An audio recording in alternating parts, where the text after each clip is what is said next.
Oke, Assalamualaikum warahmatullahi wabarakatuh. Teman-teman, perkenalkan saya Kustati Budi Lestari. Saya adalah agen Opgol dari Tangerang 2. Oke, ya, pada kesempatan kali ini kita akan sharing sedikit tentang yaitu sharing tentang history goal. Oke, ya. Oke, pada kesempatan kali ini kita akan bicara tentang history goal, di mana history goal itu adalah terkait dengan bagaimana nanti ceritanya uang itu sebagai transaksi dari mulai barter sampai dari nanti akhir ya masa depan. Jadi di dalam history goal tersebut ada 4 fase. Yang pertama adalah fase tentang barter, kemudian yang kedua adalah fase terkait dengan uang sejati, yang ketiga adalah fase bagaimana uang kertas ya, fase uang kertas, yang keempat adalah fase dirham. Nah, pada kesempatan kali ini kita hanya akan membicarakan 2 fase ya, yaitu fase barter dan fase uang sejati. Oke, teman-teman udah siap? Ya. Pada kesempatan kali ini kita akan bicara tentang barter. Teman-teman semuanya udah tahu kan barter ya, dari zaman dahulu kita udah sering banget dengar ya, atau zaman kuliah kita udah sekolah kita udah dengar fase barter, di mana fase barter itu adalah kita akan mendapatkan sesuatu barang apabila kita menukar barang tersebut ya, barang dengan barang untuk mendapatkan suatu barang yang kita dapatkan. Jadi alat transaksinya adalah barang. Kita ingat pada zaman dahulu ya teman-teman, bahwasanya zaman mereka adalah kegiatannya berburu, bercocok tanam, dan untuk transaksi atau kegiatan aktivitasnya adalah dengan berbarter ya. Oke, mereka mendapatkan, seandainya mereka berburu, mereka mendapatkan barang hewan buruan mereka ya. Dari barang buruan mereka itu, maka mereka akan gunakan untuk mendapatkan suatu barang ya, misalnya mereka membutuhkan bahan pokok makanan, sayuran, ataupun untuk keperluan lainnya ya. Namun kita ingat bahwasanya di dalam barter tersebut itu banyak kelemahannya. Yang pertama kalau kita lihat adalah di fase itu adalah susah untuk menentukan kadarnya ya, itu mau ditukar berapa uangnya kan, seperti itu, atau ditukar berapa barangnya dari hasil buruannya mereka, kemudian barangnya itu berapa, sayurannya itu berapa. Kemudian yang kedua adalah barangnya itu sulit dipecah. Jelas lah kalau misalnya buruannya itu banyak besar, kita hanya butuh satu kilo ikan misalnya, seperti itu. Apakah cuma cukup? Nah, mereka mau nggak dipotong kakinya aja hewan buruannya tersebut? Nah, itu. Kemudian yang ketiga adalah sulit bawa barangnya. Ya, jelas dari hutan sampai ke pasar, ke tempat untuk penukaran barang tersebut itu jangkauannya jauh ya. Kemudian bawanya itu pakai apa? Oke, kalau mereka menggunakan kuda, mereka bisa menggunakan seperti itu, tapi kan susah untuk melakukan hal itu. Kemudian yang keempat adalah barangnya itu tidak lama. Iya jelas, kalau buruannya kambing ya, buruannya itu hewan, berapa sih usia daging ya, ya itu ya. Kemudian yang kelima adalah sulit untuk menentukan kecocokan. Mereka punya daging, tapi saya perlu makanan pokok, misalnya beras. Tapi yang punya beras ini apakah mau ditukar dengan daging ini? Belum tentu mau juga karena segitu banyaknya ya. Atau mereka juga yang keempat ada standar kualitas barang itu juga akan berbeda. Aku pengennya kualitasnya seperti ini loh, yang bersih, yang baik, yang awet misalnya gitu ya. Itu adalah beberapa permasalahan yang terjadi apabila menggunakan barter ya. Oke, kemudian akhirnya mereka pun berpikir, apakah barter ini terus terjadi, apakah semua ini akan berlanjut? Maka mereka pun juga kepingin menggunakan alat transaksi ya. Alat apa yang bisa digunakan untuk transaksi? Misalnya sebagai contoh, saat mereka itu mau cukur rambut lah istilahnya gitu, mereka mau pengen cukur rambut, ini zamannya sudah mulai berjalan, mereka pengen merapikan diri. Saat mereka merapikan diri, potong rambut, cukur, atau mungkin dandan ke salon misalnya, bukan salon ya, misalnya dia ke terapis ya, pijat. Jadi mereka membutuhkan sesuatu alat ukur. Alat tukar. Apakah alat tukarnya itu? Apakah mereka yang habis dari potong rambut itu, tukang potong rambutnya akan mendapatkan pisang sekepok?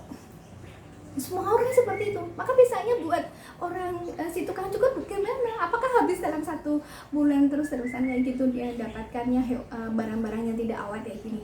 Nah, maka mereka berpikir ini kegiatan ini, barang jasa ini ya, atau barang yang ditukar, jasa yang mereka berikan, mereka harus mendapatkan nilai ya, alat sebagai transaksinya. Nah, disitulah mulai fase yang kedua, yaitu fase emas sejati ya, dimana fase uang sejati ini mereka sudah menggunakan transaksi ya. Tadi saya katakan emas karena beberapa pilihan pada zaman itu menggunakan kapak. Nah, mereka menggunakan kapak. Saat mereka menggunakan kapak itu harus diukur, harus menggunakan kapak itu hanya lokal ya, lokal wilayah setempat, misalnya seperti itu, atau salat, sehingga dikatakan kita mendapatkan salari ya, ya, misalnya seperti itu. Dari garam, karena garam yang dipakai secara umum dipakai untuk apa, barang transaksi ya. Nah, mengapa mereka menggunakan hal itu? Uang sejati itu diperlukan adalah yang pertama, yaitu sebagai alat tukar ya dari barang jasa mereka. Kemudian bisa dihitung, kalau potong rambut 1 orang dengan potong 2 orang, potong rambut 2 orang, maka akan mendapatkan bayarannya berapa, uang transaksinya berapa, itu ada hitungannya. Kemudian yang ketiga, bisa disimpan apabila mereka mempunyai keahlian, kemudian dari uang keahlian tersebut mendapatkan hasil uang transaksi, itu akan bisa ditabung, mereka simpan ya, seperti itu. Sehingga di sini mereka memerlukan uang istilahnya alat transaksi tersebut. Dari alat transaksi yang ada, dari salary, kemudian dari salat, kemudian kapak perunggu ya, itu berat dan itu hanya lokal aja. Maka pada saat itu sudah mulai mereka memikirkan bahwasanya emas dan perak inilah yang bisa diterima di semua tempat ya. Itu masih fase yang kedua ya. Emas itu akan masuk menjadi sebagai alat tukar ya. Kemudian mengapa mereka menentukan sebagai alat tukarnya itu adalah emas dan perak? Yang pertama, karena mempunyai nilai intrinsik.